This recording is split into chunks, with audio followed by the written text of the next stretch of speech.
Good afternoon. We're getting ready to get started. I'd like to thank you for joining us today for our webinar, 4 Simple Ways to Beef Up Your Library Marketing. I'm Liz Bowie, Content Manager at Demco, and I'll be moderating today's session. Before we get started, I just want to go through some housekeeping details, and then I'll introduce our speaker, and she can start today's presentation. On your screens, you should see a chat box on the right-hand side. If you have a question or are having technical difficulties, please use the chat box to communicate with us. If we don't get to your question during the session, we'll be posting questions and answers along with the recorded webcast, presentation slides, and resources after the event. You'll receive an email notification in about a week letting you know when everything is available. You'll also notice our presenters' contact information as well as mine, so please feel free to contact us directly with any questions that haven't been answered in the follow-up resources. We're also using Twitter today with the hashtag DemcoIdeas. You should be able to see this hashtag on the side of your screen in the chat box. And we're monitoring that feed as well for questions and comments. So I believe that's all the housekeeping, so let's get started with the program.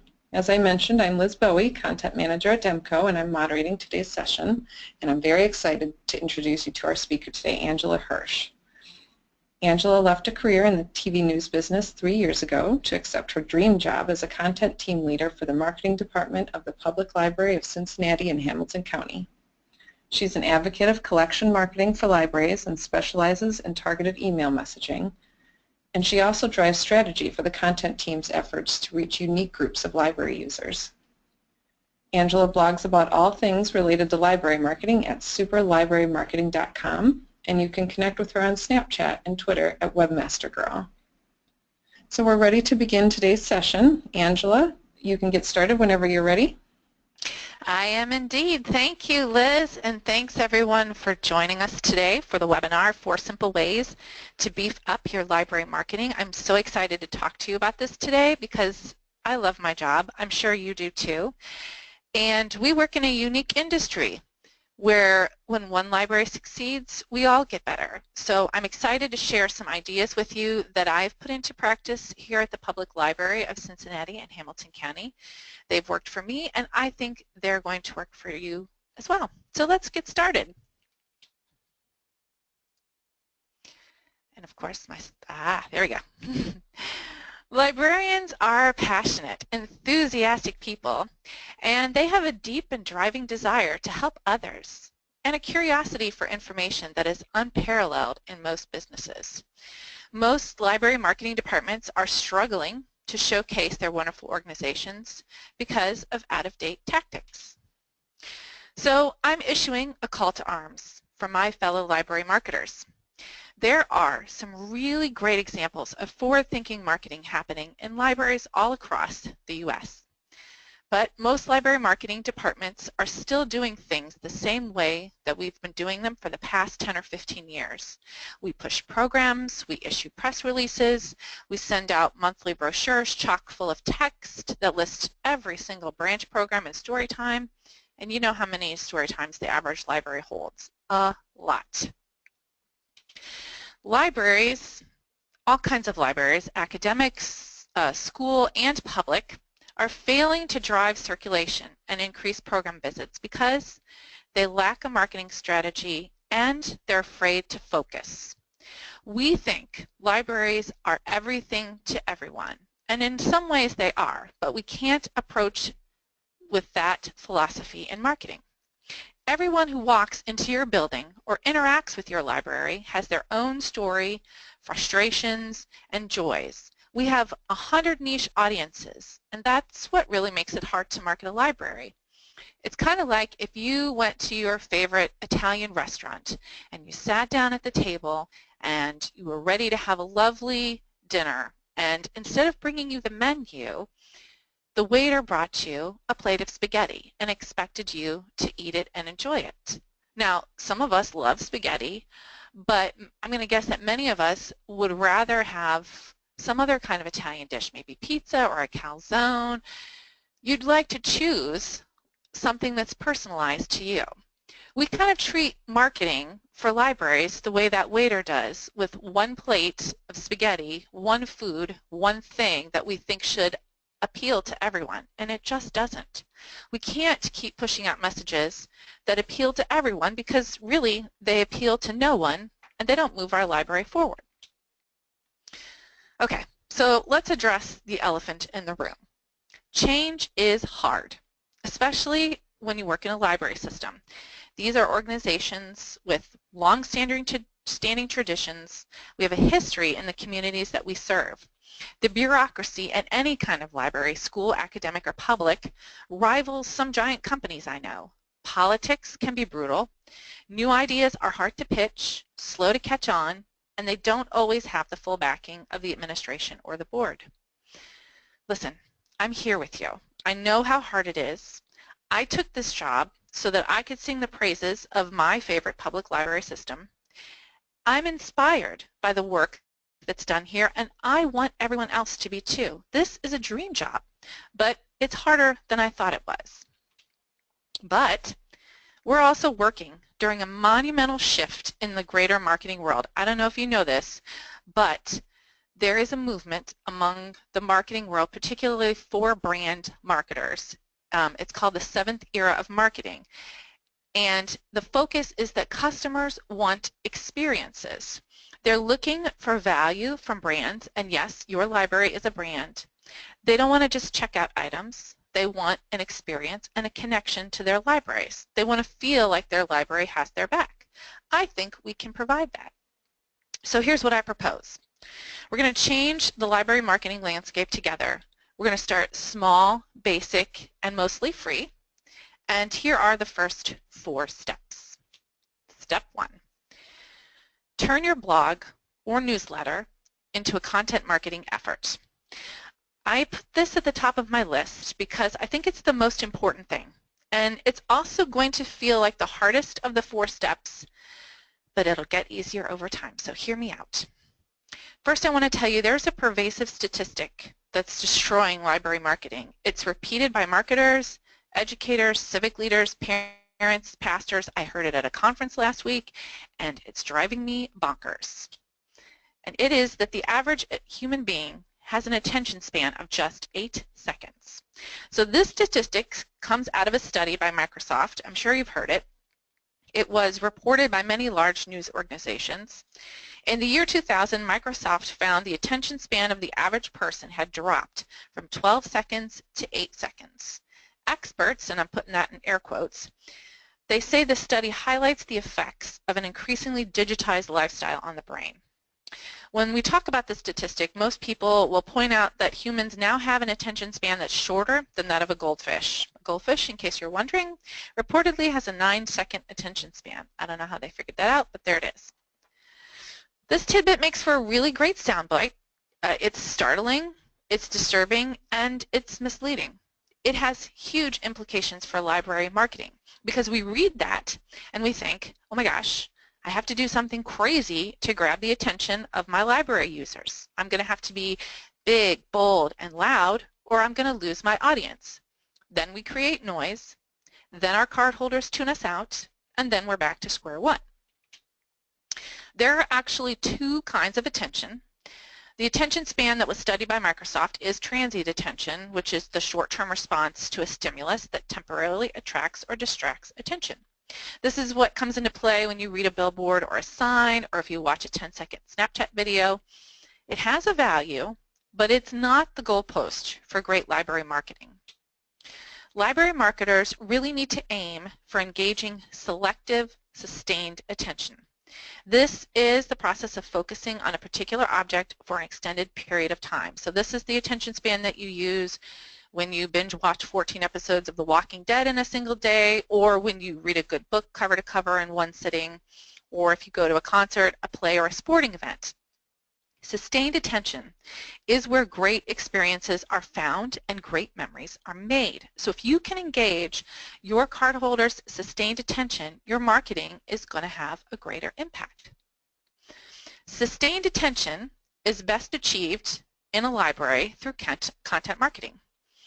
Content marketing, in case you haven't heard of this type of marketing, it lets you offer your cardholders a value that is separate, distinct, and unique from your service. In other words, it's an opportunity for you to distinguish yourself from your competitors. So if you shoot a video, or if you blog, or if you create a content-based magazine instead of a program calendar, you're going to be aiming for the sustained attention span of your cardholders.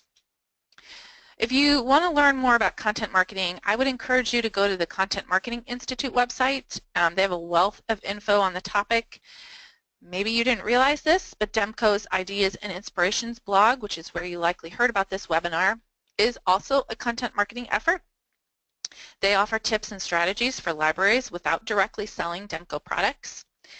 When you do content marketing, you become the expert that your consumer comes to when they have life problems. That builds trust between the cardholder and your brand, and then that trust leads the cardholder to be more receptive when you do have a promotional pitch for them. Content marketing is a huge opportunity for libraries. This may actually be the best way we can ensure that we're going to get the attention of our cardholders and get ahead of our competitors, because none of them are really doing any content marketing yet, including Amazon. The easiest way for your library to incorporate content marketing into your marketing strategy is to do so through your existing blog or newsletter. So how are you going to make that shift? The first thing you have to do is start to think of it as a way to tell a story or share information that can help your cardholders without directly promoting your library products or services. This approach, like I said before, builds trust, and it's going to create a lasting relationship between you and your library, and that is more valuable than you can imagine. Stories and experiences are how we keep people coming back to the library even when the economy is good and the resources are plenty. For the most part, doing this kind of content marketing is free. If you have a pre-existing blog, a publication, or an e-newsletter that you already send out, then you're halfway there. 3 years ago at my library, we started the process of turning our newsletter, which is known as Library Links, into a full-fledged content marketing asset. Now, I had to do some convincing in nearly every department. In the beginning, it took more time to write. I had to think, plan, and strategize more. I had to get used to creating an editorial calendar. Before we made the change, the 16-page publication that came out quarterly was literally a list of events, and you can see a page. This is a page from our before we went to content marketing. We printed copies and we sent them to our friends' members, and we put them in branches, and no one picked them up, which was frustrating. When we started to pivot to content marketing with Library Links, we were doing in-depth stories and telling the library story. So we added some author interviews, a feature called Tales from the Archives, where we look at some past library technology or a cool vintage or historical piece in our collection, and we talk about it with our cardholders. We do a cover story every month now, and recently we featured a man who visited all 41 branch libraries in one day with his 10-year-old son. We've done profiles of people who donated large sums of money to renovate branches. We've interviewed parents who enjoyed our new family story times, which are scheduled in the evenings so working parents can bring their kids to story time before bed. We've profiled people who earned a high school degree and career certification through our library. And I've actually tweeted a link to the latest issue, so you can find it on my Twitter feed at WebmasterGirl. So guess what? Our circulation of this publication has increased. Now I have to print more copies of links to send and distribute at branches and to our community partners, and I can't keep newsstands stocked. People come into the branch for the latest issue, and our brand awareness has grown. We get to tell our story on our terms, and that is invaluable. It takes the average person about 10 or 15 minutes to read Library Links. So that's 10 to 15 minutes that they spend thinking about my library and committing our story to memory, and I can't put a price on that. Your cardholders are not goldfish. They are real people, and you can help them to make a lasting and meaningful connection to your library. So please do not worry about the 8-second attention span. I want you to aim higher, and you're going to see better results over time. Now, one of the things when I talk to people about how we changed Library Links into a content marketing thing is, how do you find stories? Well, first thing I do is ask my fellow library workers to be on the lookout. You find this personal approach gets you the best results with your fellow staff members. So the next time you're at an all managers meeting, visiting a branch, or just having lunch with a fellow employee, ask them about their life in the branch. You can ask them to describe their customers. Inevitably, they're going to have one or two specific examples of people who have some crazy unbridled enthusiasm for their location, or they'll have some story about one of their branch staff members who's helped them with a specific problem. You can ask open-ended questions like, how did that make you feel? Tell me how you resolved that situation. Or you can just say something like, that must have been a really difficult question for you to answer. Then be silent as a cue for their response. Listen for stories that have emotion, conflict, and resolution. And when you hear them, just ask your coworker if you can email them later for more details. We also do a lot of crowdsourcing of our content. This is really a fancy way of just saying that you periodically ask your cardholders questions like, tell us about a time in your library helped you find some info you thought you'd never be able to uncover. Or share your favorite library memory from your childhood. This is one that I really love to do around the holidays. It works really well on social media, but you can also set up a form on your website. You can solicit cardholder stories there, and you can also do it in your email and printed newsletters. Be sure that you do some social listening. So here's an example. We had a woman who tweeted us to thank us for our new family story times, which are the story times that we started about 6 months ago at night for working parents. So we tweeted her back and we asked her if we could contact her offline. Then I sent her a couple of interview questions through email and I asked for a photo of her family. And we ended up coming away with a story about how our new evening story times meant that she and her family could enjoy a trip to the library together after work. And this story appeared in this past summer issue of Library Links. Social listening also led to that Library Links cover story I talked about a few minutes ago. A Twitter comment flagged by our social media specialist led us to this guy that we talked about who planned to visit all 41 of our branches in one day with his son. So we immediately reached out to him and interviewed him about his experience. This is a crazy, amazing story that other cardholders have loved reading, and they remember this guy who drove all over the county in the space of 8 hours, taking selfies and checking out one book at each location. It's great brand awareness for us, and we would have missed it had we not trained our social media specialists to flag comments for potential stories. Another great idea for stories is just to check the library calendar events. Most library marketers have the regular calendar year events like National Children's Book Day, eBooks Day, and National Summer Learning Day penciled in and marked for promotion. But what if you, instead of just promoting those calendar events, what if you went one step further and started to tell stories by finding cardholders with an interesting angle?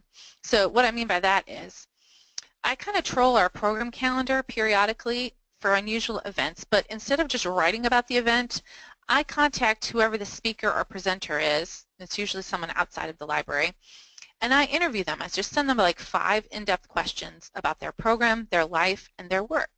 That makes a better story than just saying, here's the program, and here's when it's going to be, and here's who it's aimed at. Gives more in-depth, and it creates a better connection between the program and your cardholder. Our staff also interviews popular authors about their books, their lives, and their writing process. You'd be surprised how many authors love to be interviewed. It's pretty easy to get one every quarter. Our cardholders love those profiles, and they promote our library without actually promoting our library. Content marketing gives you a chance to tell your library story without making a direct pitch.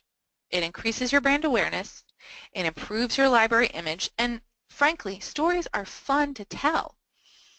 I found those endless lists of programs and events that were boring and unengaging, and I was writing about them. That is a giant red flag. Before we did this, our links was push, push, push, and it really added no outside value to the lives of our readers. So now we're expanding our cardholders' knowledge of the library and of the community. We provide a value, and they look forward to receiving it, and that really is the end goal. You want to make your content marketing piece, whatever it is, something your cardholders can't wait to receive. Okay, we're up to step 2. Reduce the number of promotions that you're doing to increase the effectiveness of your marketing. I don't know most of you. I haven't seen your marketing plans, but I'm going to take a blind guess. I bet you feel overworked. I bet you feel like you're promoting everything and you're not seeing the results you want. I'm going to guess that you're frustrated and stressed out. How do I know this? Because that's the state of marketers everywhere. Everyone tries to do a ton of promotions and they don't get the results they want. Most of us think that we have to reach as many people as possible with our messaging, and that's just the wrong approach. Please stop trying to do everything and be everywhere. Adding another social media channel or doubling your blogging output or printing more posters or doing more outreach is just busy work. It's going to dilute the quality of your promotions across the board. A long task list created without thinking about your library's overall priorities is detrimental to your library and your staff. We need to align our promotions with what really matters most, which is moving our library's strategic goals to completion. So how do we do that? How do you say no to promoting things that don't align with your strategy? Because I know that's what's going on in your mind. You're worried about all the times you're going to need to say no to people or departments to whom you have previously said yes. I know this because I've been there. It's easier if you create some rules and if you can become empowered. So you want to clearly define your key marketing goals and how you're going to measure them. Most of us have a very tiny marketing budget, and that means this step is of the utmost importance. We got to be completely clear and detailed about what we want our marketing to do and how we're going to measure success. Your marketing goals must align with your library's strategic goals. Once you have clear objectives and a way to measure success, you need to make sure everyone in your organization knows that this is your strategy. You want to get buy-in from your senior leadership so that you have the power to say no to promotions that don't match those goals. Most of us have the most trouble with this step as we deal with program promotions. So getting some program standards are a big must. If your library doesn't have a marketing component to your program standards, you need to create them and get your senior leadership's buy-in. So basically what you're doing is laying down some ground rules for what does and does not get promoted by your library's central marketing department, if you have one, or by you if you're doing it all by yourself. You're going to say clearly how you're going to decide when to do targeted email promotions, when you're going to create posters, who gets a press release, and what events or services get coverage in your blog or publication. Anything that falls outside of those parameters is not promoted by you. This is going to look different at every library. I know some people have marketing by a committee. I know some people are working by themselves. I know some people have a staff. So I can't tell you what's going to work best for your organization. If you want to contact me after the webinar, I can tell you what we're doing here in Cincinnati. I can tell you that when you spread yourself too thin, you're going to do a worse job of marketing. That's not good for your library, and that's the message you want to keep driving home with your coworkers and with senior leaders as you work through this step. You are pulling back on promotions because it's good for your library, and you are going to stress quality over quantity. Once you've decided and defined your goals, your measurement, and laid out the parameters for your promotions, I want you to pick one target niche to focus on. And again, this is probably the single most difficult thing for libraries to do because by definition, we are all things to all people. But if we want our marketing to be effective, we can't be that way with our marketing. Targeted promotions are going to feel a little counterintuitive because, again, you're not getting your message in front of all the people, but you're getting the right message in front of the right people at the right time, and that's exactly what you want. So pick one group to market to. Then get really, really good at delivering a consistent and clear message to that group, and then you can move on to a second group. That is really the only way you're going to influence long-term behavior for your cardholders. And if you have the power to do this, because I know some marketing departments also have a say in programming, please start doing less programming but do more quality programming. So I don't know what it looks like at your library. At my library, we have a lot of little programs that were centered on crafts and music and lectures, and attendance at those programs kept dropping. So we decided to stop doing a ton of small programs and create deeper and richer experiences for our guests by doing a few top quality programs a year. For marketers, fewer programs is going to mean that you can put more thought into the marketing of those programs. You'll have time to create compelling and innovative promotions, your attendance will rise, and the library and the cardholders are going to benefit. If you have the ability to influence the number of programs at your library, please try this approach. Less programs, but more quality programs. Less is more. That's going to be your new motto. We're already to tip 3. Spend more time marketing your collection. Please understand me. I'm not saying that library programming isn't important or worth promoting. Library programs, I know, nourish the soul of our community, and they offer cultural and educational opportunities for those who might not otherwise have access to them. Most library programs can be valuable, and they are an important part of the library's mission to serve the community. But most library marketing teams spend their energy and resources promoting those programs, and they are missing an undeniably important fact about library usage. Cardholders want the stuff. They're checking out books, they're checking out DVDs, they're checking out ebooks. That is why they signed up for a library card. They want the free stuff. There was a study that was done by Pew Research Center last fall, and it showed that 66% of library cardholders use their card to borrow books. Only 17% of cardholders attend a program, class, or lecture. Think about what people say when they sign up for a library card. Most are going to tell you that they're excited to check stuff out. I wanted to do a little research to make sure to see if that correlated with what was going on at my library. So last year at our library, we had 6.5 million visitors. 8% of those visitors were there to attend a program. At the same time, we had a circulation of 18 million items. So if you look and do some math, which I hate doing, but I did it. If you look at the total number of cardholders, that works out to be 29 items checked out each year by each cardholder. It's worth noting that most libraries are already doing a lot of program promotion right now, and even with that factored in, this is the way cardholders use the library. We take it for granted, frankly, that people know we have circulation items, books, magazines, music, and more. We need to stop doing that. The other reason I want you to think about focusing more on collections is budget related.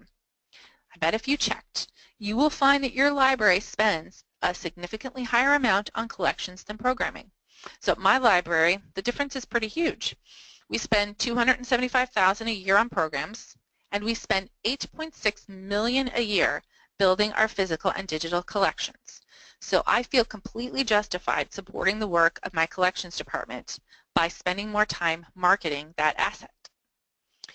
If we want to compete with Amazon and other bookstores, we're going to have to promote our collection. People are hungry for information, particularly about new stuff in the collection. And every time I talk to someone about the library and I mention that we loan ebooks and e-audiobooks and we have downloadable music, they look at me like I have two heads. We spend so much money building our collection and our customers don't really know it's there.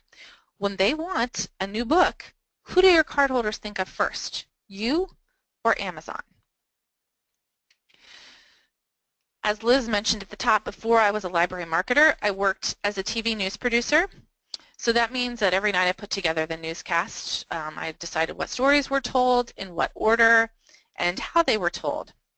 And once a year, our news director would bring in a consulting firm, and their job was to help us improve our shows and increase our viewership.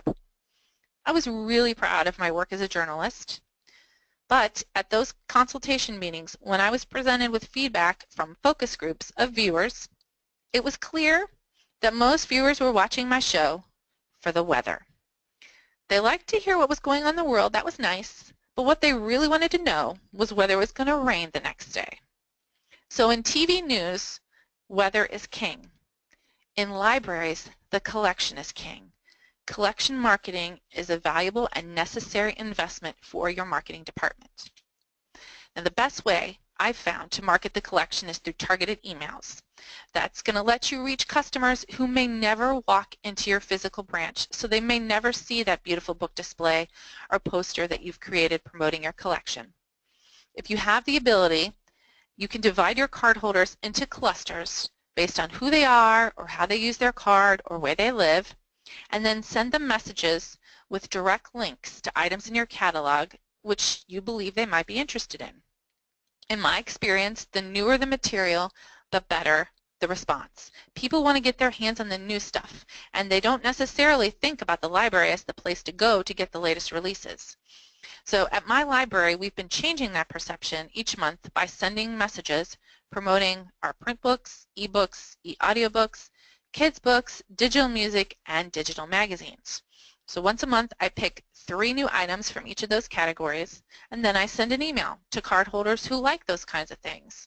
So in other words, the print message goes to people who typically use their card to check out books, print books. The ebook message goes to people who use their card to access our e-branch. The kids message goes to parents. You get the picture.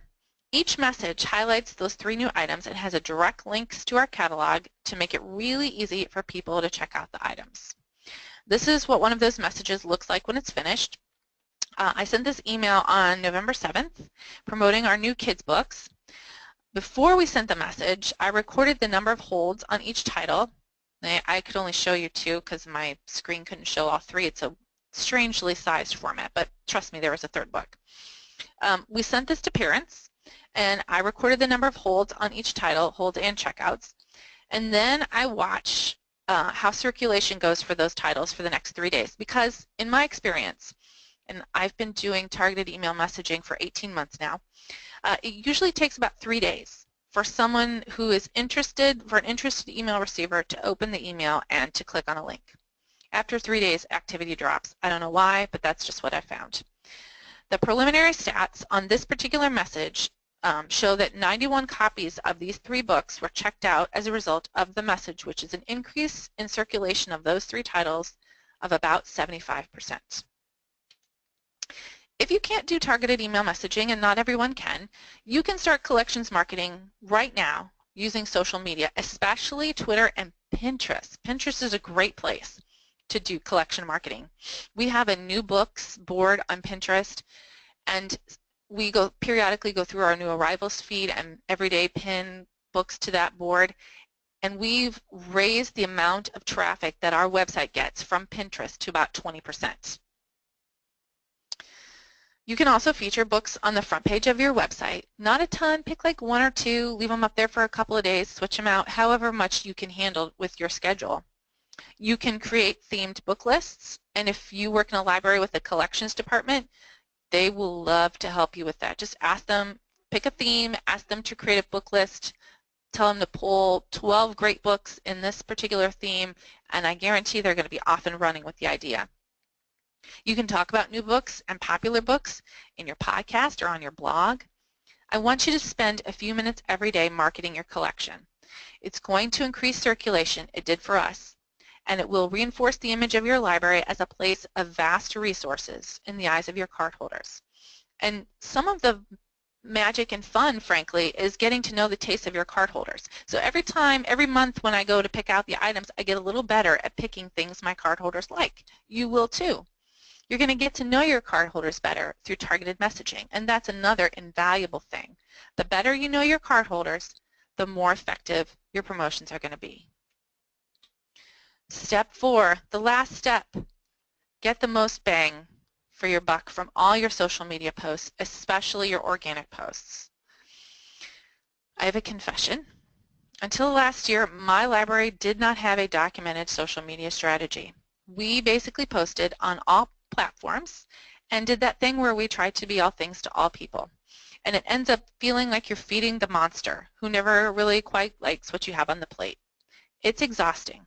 And our resources were already stretched. It wasn't working to the extent that I would have liked, so we decided to make a plan. We decided to define who we are and what we wanted to do on each social media platform, and you can too. Here are my tips that are derived from months of research and weeks of discussion with my team. So the first thing you want to do is ask yourself, what is going on right now? So start tracking your customers' use of social media platforms. Please try not to focus on likes, follows, or fans. Those are vanity metrics. What you're really looking to look for is the engagement-oriented metrics. So are your posts starting conversations in the comments? Are they being shared? Are they generating clicks to your website, blog, or your collection software that you can link to activity like increased holds, blog views, or program attendance increases? My coworkers create a weekly report with a list of the most successful posts and the engagement rates for each. It takes just a few minutes to read through, but that data helps everyone have a really clear and concrete idea of what works and what doesn't. And then we get better at our social media posts every week. Whenever we do a specific push to a part of our collection, we do exactly what we do with our email. We gather before and after statistics to track the number of holds or checkouts on that item within a 24-hour period of that post going public. The next thing to ask yourself is, what is your competition doing? Start following the accounts of your local bookstores. Museums, yes, they're competition for you. Redbox, Netflix, and Amazon. Follow other libraries of a similar size. Pay attention to the posts that they put up, the successes and failures that they have, and you can tell without even looking at their metrics. If they put up a post that gets 30 comments, that's a good post. Learn from them. Ask yourself, which of your social media platforms are going to bring you the most benefit? So this is particularly important if you're a small library or a school library and your staff is limited. You're going to want to focus your energies in the places where you're going to get the most benefit. That may mean that you ditch Twitter or Pinterest and just post to Facebook and Instagram. Wherever your cardholders are and wherever you get the most benefit, that's where you should be. There are actually a lot of for-profit brands who have closed down their Facebook pages because of the hit they took when the algorithm was changed. I can see the logic in that, although I don't agree with the idea of shutting down your platform completely. I think your library should at least maintain a minimal presence on each of the social media platforms for no other reason than to keep the trolls from taking your name and using your brand inappropriately. So it's okay to stake your claim and maybe use that platform later, because we all know how much the social media landscape changes over time. Snapchat is a really good example of this. If you haven't set up a Snapchat account yet for your library, I would encourage you right after we're done with this webinar to do that. Claim your name. You don't have to post anything, but just make sure you claim it so the trolls don't get it. And in the meantime, you post only to the platforms that are going to give you the most benefit. I want you to create a strategy chart. So my staff listed each of the social networks. Then we defined a mission, tactics, and goals. And they're not complicated. It's like one sentence for each of those things. We try to make sure that the goal for each social media platform helps to support the library's overall strategic mission. So, for instance, when we use Twitter, we're doing that to share information about our collection in order to help increase buzz and circulation. We set a metric for success, which involves engagements and tracking the number of holds and checkouts in the items we promote.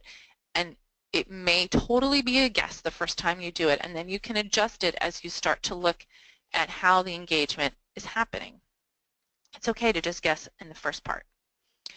Defining your goals, even in the most simple, basic ways, is going to help you drive all the decisions that you make in social media. And having a defined way of measuring success will give you benchmarks. And it'll mean that in the future, you can make better use of your time by concentrating your efforts on the things that work. So 2 years ago, my husband and I bought our teenager an iPhone. I was super psyched that I would be able to find her anywhere and text her anywhere thanks to the iPhone. It went great until the beginning of this year when she stopped answering my texts. So I did the mom thing. I confronted her and she said, "Mom, nobody uses texting anymore. Everyone Snapchats." And I had a moment where I had to step back because I thought, oh, now I'm going to have to do a Snapchat for the library, because if this is what teenagers are doing in their personal life, we should be doing this at the library, right? and I felt like I needed to just run straight to my desk and create a library Snapchat account and start snapping. That's not necessarily the case. Knowing that the platform is there and that teens are using it is helpful, but you always want to take a step back and think about your strategy whenever a new piece of technology or a new social media platform comes along. If you decide that you're going to put some time into posting on it, make sure you have a strategy. So instead of running to work the next day and posting on Snapchat, we talked with our teen librarians. I did some research. I watched some for-profit brands do Snapchatting, saw what worked for them and what didn't work. Talked to my social media specialist, and in the end we decided that our ROI on Snapchat is going to be brand awareness. So we want to give our Snapchat users some behind-the-scenes access, show them how their library works. We do that by snapping books of the day, which is where we walk through the stacks and pick out a random interesting book, share snaps of a couple pages.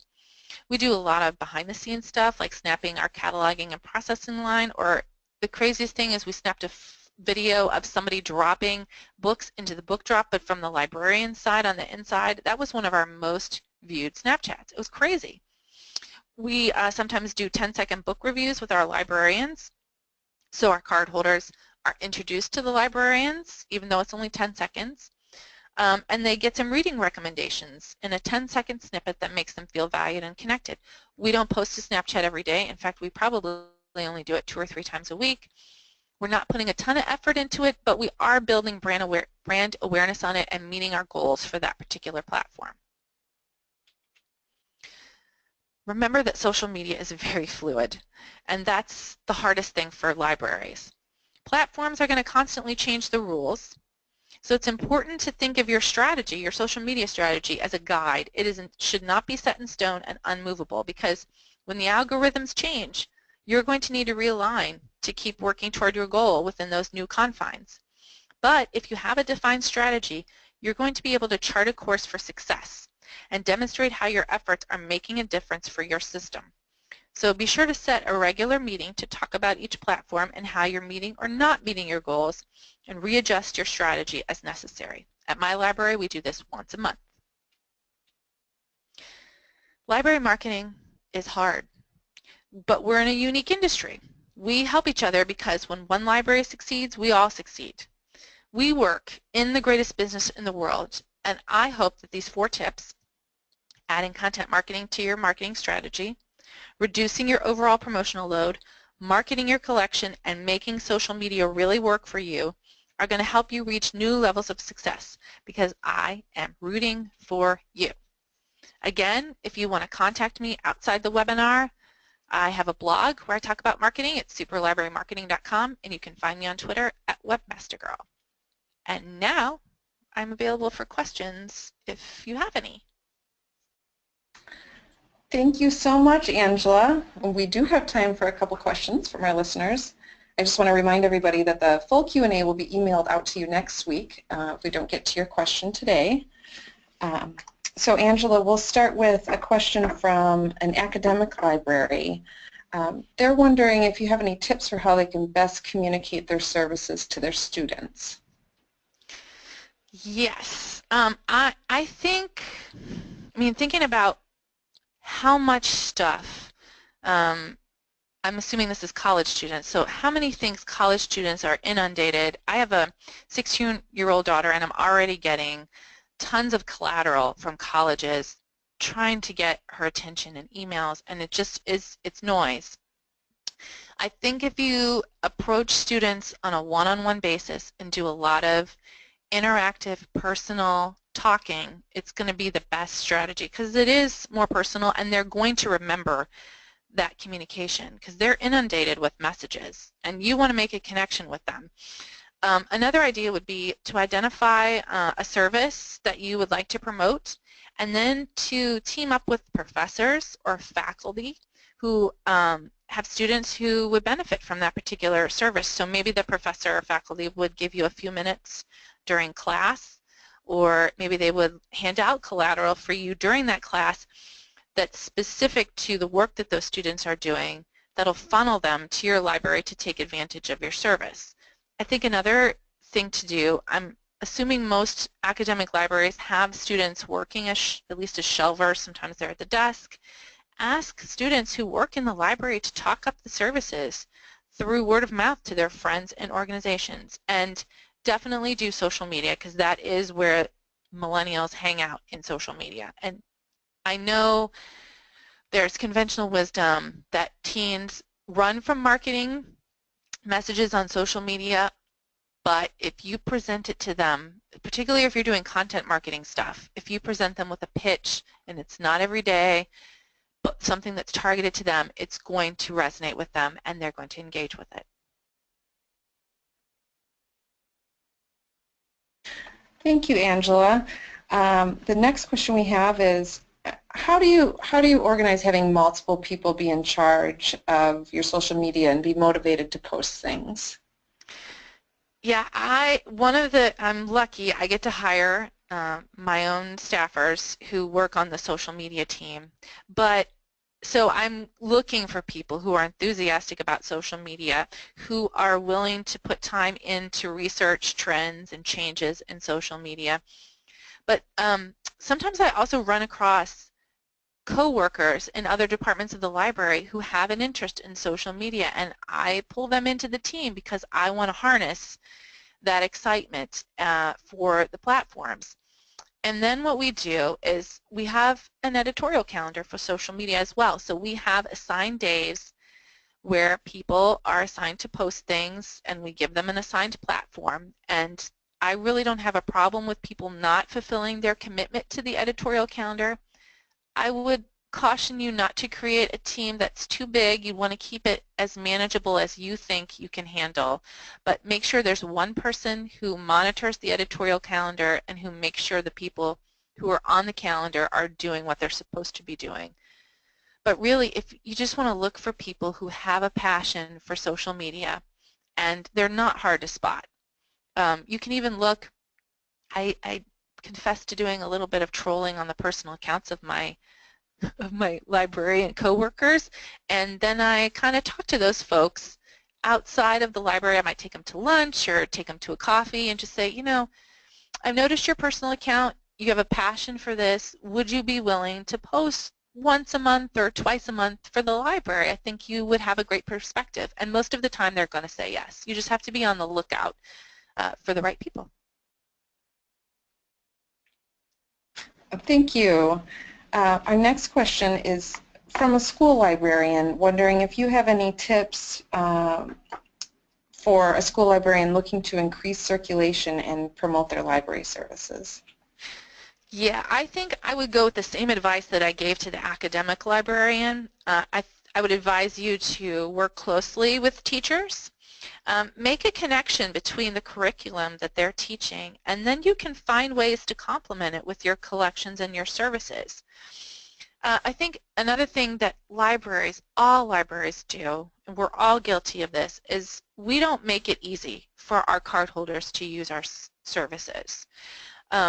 And for a school library, that might be making it easy might be as simple as you connect with a teacher, you know they're working on some particular piece of curriculum, you know you have some items in the collection that could complement that. Bring them to the classroom during that particular teacher's class. If you can get away from your library for a few minutes, bring those items to the classroom and check them out to the kids right there, instead of asking the kids to come in after school into your library and check them out. Or bring your service into the classroom. Have the teacher work it in as part of the day's actual work, instead of asking the teens to come to your library outside of the class to do it. I mean, they're a captive audience already in the classroom. So you want to make it as easy as possible. And again, in a school library, I think word of mouth is a big asset as well. So if you have some teenagers, some high school students who are working in the library who are particularly enthusiastic about it, ask them every once in a while to talk up a certain piece of the collection or a certain service that you provide to their friends. They're going to have an influence. Teens will do things that other teens tell them to do. I mean, we know that they do that. I have a really good example of this, actually. And again, we're not a school library, but we do the Teen Read Week, which was last month, and every year I've done this very generalized promotion that's like, hey, it's Teen Read Week, you should read. And it never works well. So this year I actually asked teenagers who came into the libraries, and I worked with teen librarians to do this. I just asked them to make a book recommendation. There was like a half-sheet form. They put their first name, their age, the name of the book that they think other teenagers should read, and one sentence about why. And we compiled that into a book list. We sent it to our teen card holders. We promoted it on our digital signs. We had our teen librarians talk about it during Teen Read Week when kids would come into their branches, and we had something like a 90% increase in the circulation of the books on that list. And it worked because teens are going to do what other teens tell them to do. It's that peer pressure thing. The peer pressure can work for a library. So I would tell you one of the best things you could do is to get other teenagers talking up your services or collections. Okay, great. One more, how do we get the word out to other organizations in the community about their services? I think, again, I'm going to say it again, that personal approach. I just had a meeting a couple of weeks ago, and it was like a half an hour over coffee with some ladies from our local Broadway and Cincinnati group. And we're going to create a partnership in January where they're going to give away some tickets to a kids show that's coming to the big Broadway theater here in Cincinnati. And on our end, we're going to create a book list that we can use to help them promote their show. I like to set up these little meetings every once in a while with outside partner organizations and come into the meeting with a give-take pitch already. So in other words, you're going to go in and you're going to say, I would love to help your organization, and here's what I can offer you, and here's what I would love for you to do in return for me. That usually works better than just setting up a meeting and be like, hey, we're the library, you and we should partner, and having like no direction.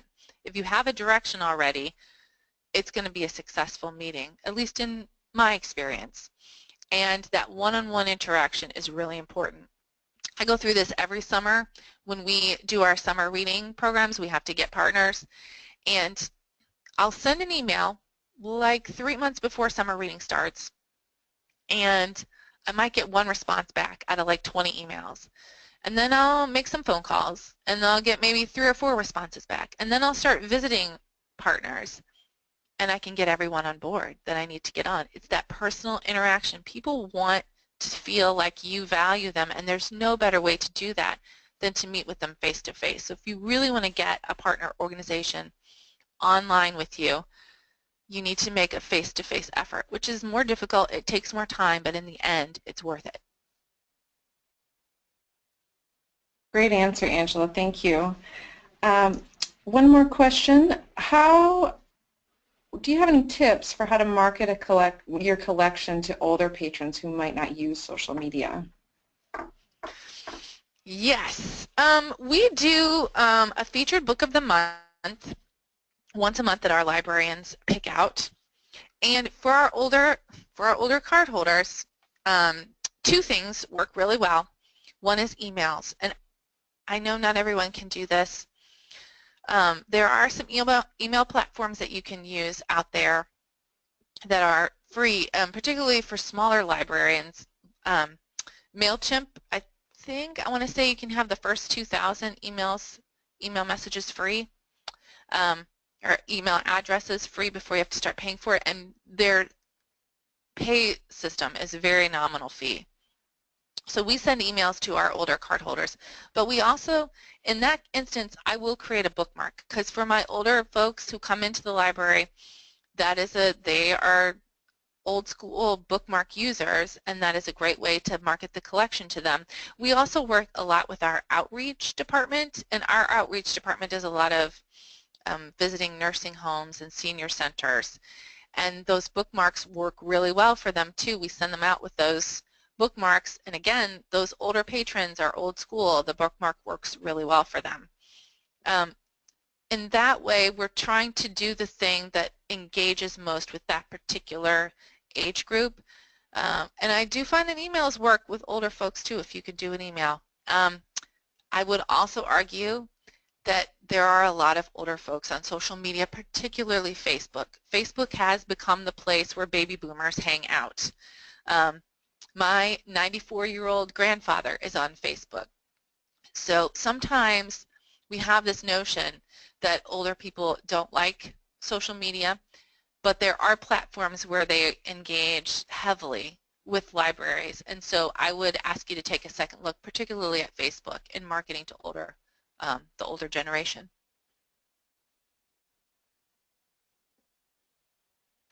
Thank you, Angela. It looks like we're out of time today. We did have several questions about the program that you use to send your email, and I know you touched on that, and we'll try to provide some more information in our follow-up resources. But thank you so much for sharing your knowledge about the most effective ways to market your library, and we hope that everyone today was able to take away some newfound knowledge to support their own initiatives at their libraries. Just a reminder, our recording of this webcast will be available on the Demco Ideas and Inspiration website by next week, and that's ideas.demco.com, so you can review the presentation or you can share it with your colleagues. And next week you'll be receiving an email that will include the presentation slides and a resource list and a Q&A log that documents and answers the questions that came up today. And you'll also be receiving a survey at the end of this webinar to let us know how we did. So please take a few moments to give us your feedback and thoughts on future webinar topics. And again, thank you for joining us today, and thank you, Angela, and have a wonderful afternoon.